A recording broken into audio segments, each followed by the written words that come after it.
Hello everyone, welcome to today's English grammar session. Have you ever wondered what the real difference between a phrase and a clause is?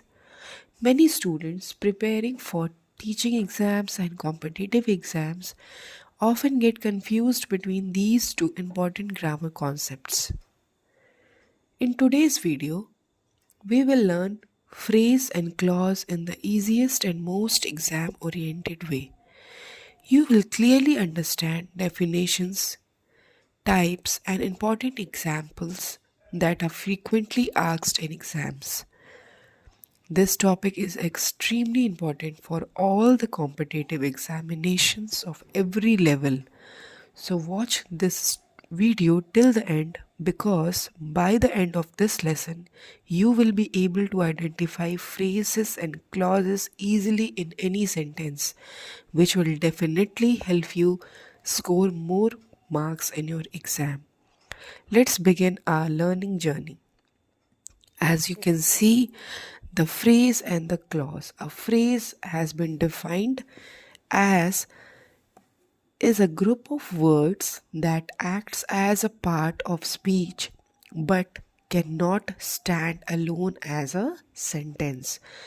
इसमें हम क्या समझते हैं कि phrase जो है वो ग्रुप ऑफ वर्ड्स होता है वो और as a part of speech act करता है, लेकिन वो जो है अकेला एक सेंटेंस में नहीं रह सकता है.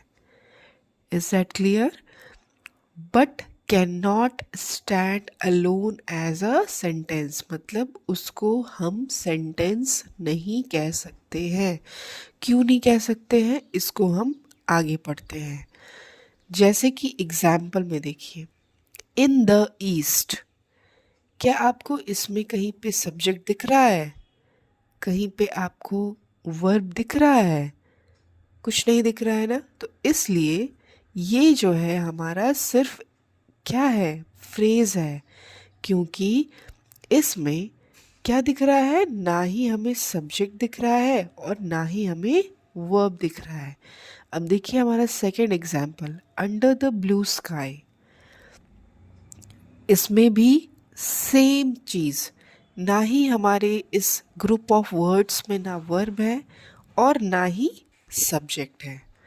तो इससे हम समझ लेते हैं कि फ्रेज जो होता है वो ऐसे ग्रुप ऑफ वर्ड्स होते हैं जिनमें ना ही वर्ब होता है और ना ही सब्जेक्ट होता है. For example, in the east, under the blue sky. अब let us move for more example to make the concept more clear. See, this toy is made of plastic. Okay, of plastic. यहाँ पे जो phrase है वो of plastic है, क्योंकि इसमें ना सब्जेक्ट है और ना ही वर्ब है. Second example, she is sitting on the chair. She is sitting on the chair. On the chair जो है हमारा ग्रुप ऑफ वर्ड्स है जिसमें ना ही सब्जेक्ट है और ना ही हमारा वर्ब है.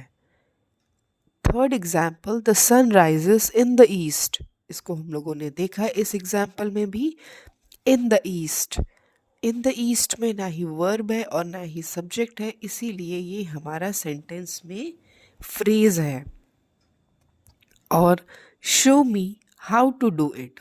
हाउ टू डू इट भी हमारा क्या है, फ्रेज है, क्योंकि इसमें ना ही सब्जेक्ट है और ना ही वर्ब है. ठीक. The coloured group of words are phrases. ये जो है ये सब क्या है, फ्रेज है. तो ये जो है ऐसा मैंने फ्रेज समझाया जो एक छोटा बच्चा भी समझ सकता है. चलिए अब हम लोग पढ़ते हैं क्लॉज के बारे में. क्लॉज जो होता है वो हमारा क्या होता है, is a group of words that has a subject and a predicate of its own.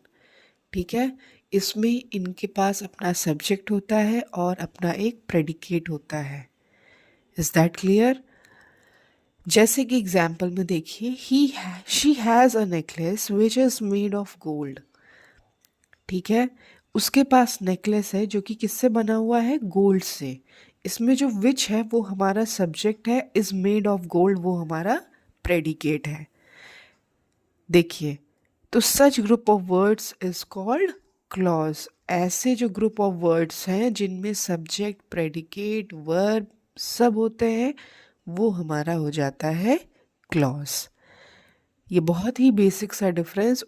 जो हमारे फ्रेज में क्या होता है, सब्जेक्ट और वर्ब नहीं होते हैं, और क्लॉज में हमारा सब्जेक्ट और प्रेडिकेट दोनों होता है। अब देखिए, हम लोग इसको इजीली एक दो चार एग्जाम्पल से समझ लेते हैं। The bus which was going to school got a flat tyre. The bus, जो बस है वो जा रही थी स्कूल, उसका जो टायर है वो कैसा है, फ्लैट है। ठीक है। Which was going to school, यहाँ पे हमारा ये सब्जेक्ट है, वॉज गोइंग टू स्कूल हमारा प्रेडिकेट है। I think you are wrong, I think you are wrong, you हमारा सब्जेक्ट है, आर रॉन्ग हमारा प्रेडिकेट है। तो इसमें जो है ये ग्रुप ऑफ वर्ड्स जो है ये हमारे क्लॉज है। We can not start while it is raining, we can not start while it is raining, मतलब कि हमारा इसमें यहाँ पे सब्जेक्ट है और ये हमारा प्रेडिकेट है। People who pay their debts are trusted, pay their debts, ठीक। हु पे देयर डेब्ट्स, यहाँ पे हु जो है हमारा सब्जेक्ट है, पे देयर डेब्ट्स हमारा क्या है, प्रेडिकेट है। अब देखिए, ये हमारा सबसे बेसिक तरीका था समझने का, जिसको मैंने बहुत ही ईजीएस्ट तरीके से समझा दिया। So friends, in this video we clearly understood what a phrase and what a clause is, along with their important examples. So let us revise it. A phrase is a group of words without a subject and verb, while clause is a group of words that contains a subject and a verb. If you understand this simple rule, you will be able to solve most grammar questions in competitive exams very easily. If you found this video helpful, like the video, share it with your friends preparing for teaching exams, and subscribe to the channel for more exam-oriented English grammar revision notes. Thank you for watching, and keep learning and keep growing.